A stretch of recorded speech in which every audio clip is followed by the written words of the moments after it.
Ito, baliktakin na natin ito isa. No?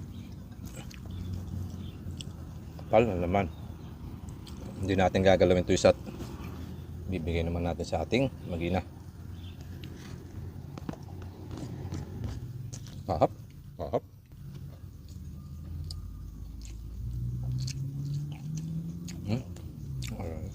Ito isang paborito ko.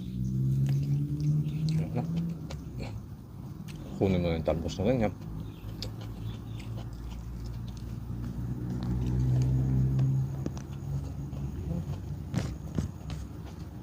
Lalati na ng mga langaw.